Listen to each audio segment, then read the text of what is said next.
সোমবারের বাজার আজকে কেমন যে যাবে কিচ্ছু বুঝতে পারছি না। বাজারে একটা মানুষও দেখা যাচ্ছে না। মাথায় হাত পড়ে গেছে এখন। কী যে হবে, কিছু না হলেও থেকে মান সম্মান তো গেল আজকে। আর তার মধ্যে এখানে দেখো সব মেটেরিয়ালসগুলো উল্টা ফুল্টা হয়ে পড়ে আছে। আর কাঠের গুঁড়াগুলো এখান থেকে সব নিচে নিচে পড়ছে, এগুলো সব ধুলা ধুলা হয়ে আছে। এগুলো সব পরিষ্কার করতে হবে। মাথায় হাত পড়ে গেছে এখন এগুলো দেখে। আর তার মধ্যে ছাতার মাথায় এখন হাটটিতে তোমার লাইসেন্সের জন্য তোমাকে এখন গিয়ে হাজিরা দিতে হবে, গিয়ে চালিয়ে দেখাতে হবে স্কুটি। আর কী কী যে কোশ্চেন করবে, এতগুলো সিম্বল আছে, সবগুলোকে মনে করতে হবে। ভালো লাগছে না কিছু। তার মধ্যে ওইদিকে কাস্টমার দেখা যাচ্ছে এক দুটা করে হোটেলের দিকে, কিন্তু আমার দোকানে সাথে কাস্টমার দেখা যায় না। কী যে হচ্ছে আজকে দিনটা। শেষমেশ চলো তোমার বন্ডারনি হয়ে গেলো।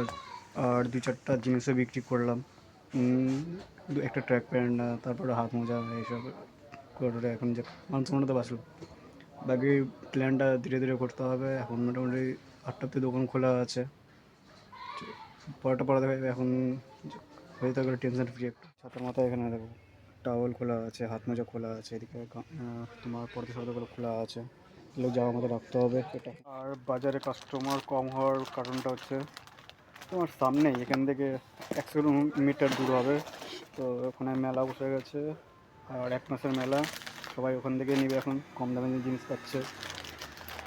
তোমার 1000-1200 টাকার জিন্সের প্যান্ট 400 টাকা 500 টাকা পাওয়া যাচ্ছে।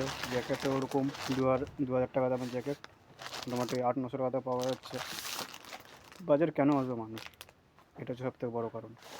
আর এইভাবে দোকানদারি করতে হচ্ছে, মাথা কাজ করছে না। তো এই এখন মাল গুছাতে আছি, দেখা যাচ্ছে পরে। Tata, bye bye.